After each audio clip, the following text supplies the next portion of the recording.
क्या कुछ और भी है, कुछ ऐसा जो हमारी समझ से परे है? गुवाहाटी इंडिया के बीचों बीच रात की हवा में फुसफुसाहट घूमती है, बेचैन आत्माओं और अस्पष्ट घटनाओं की फुसफुसाहट।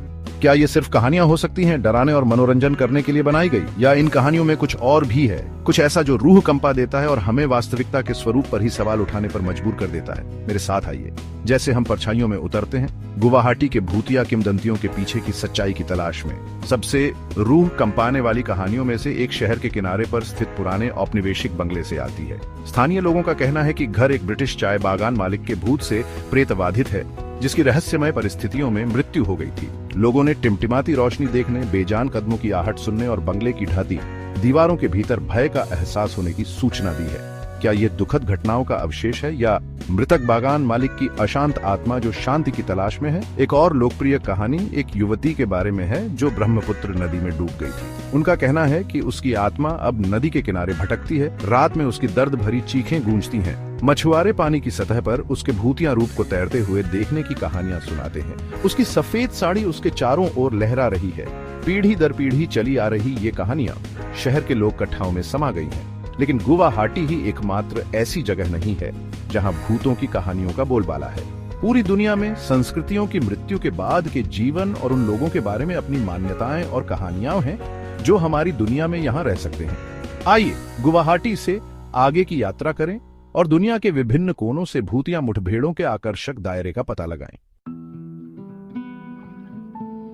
स्कैंडिनेविया के बर्फीले मैदानों से टोक्यो की चहल पहल वाली सड़कों तक भूतिया मुठभेड़ों की कहानियां इतिहास और संस्कृति के माध्यम से अपना रास्ता बनाती हैं। उदाहरण के लिए जापान में ओनरियो के नाम से जानी जाने वाली प्रतिशोधी आत्मा जीवन में हुए अन्याय का बदला लेती है। अक्सर लंबे काले बालों और सफेद किमोनो वाली महिला के रूप में दर्शाई जाने वाली ओनरियो जापानी लोक कथाओं में एक शक्तिशाली व्यक्ति है। एक भयानक याद दिलाता है कि कुछ घाव मौत से भी गहरे होते हैं। दुनिया भर में आयरलैंड में प्राचीन महल और ढहते खंडहर भूतिया कहानियों की पृष्ठभूमि बन जाते हैं।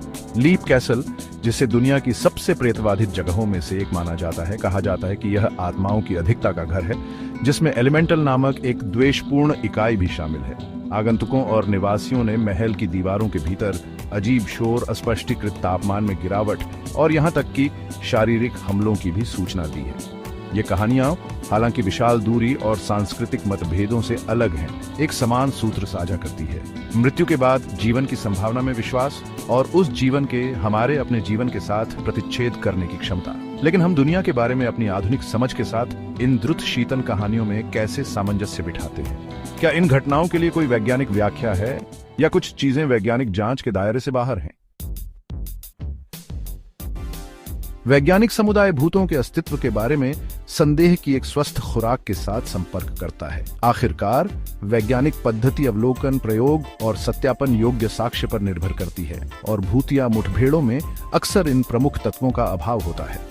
कई कथित प्रेत बाधाओं को पर्यावरणीय कारकों जैसे कि इंफ्रासाउंड, विद्युत चुंबकीय क्षेत्र या यहाँ तक कि मोल्ड के लिए जिम्मेदार ठहराया जा सकता है।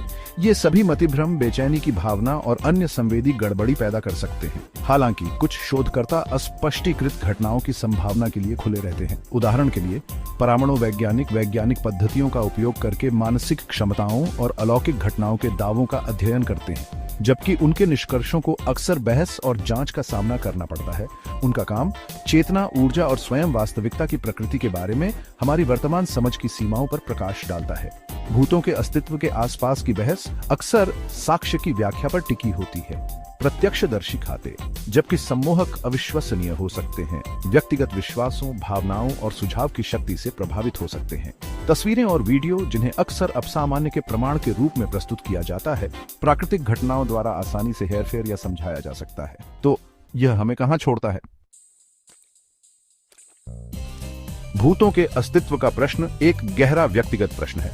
कोई निश्चित उत्तर नहीं है, कोई पुख्ता सबूत नहीं है जो निश्चित रूप से उनके अस्तित्व को साबित या अस्वीकृत करता हो। हमें सबूतों से जूझना है, संभावनाओं को तौलना है और अंततः अपने निष्कर्ष निकालना है। शायद सबसे महत्वपूर्ण बात खुद जवाब नहीं है, बल्कि वह यात्रा है जो हम इसे ढूंढते हुए करते हैं।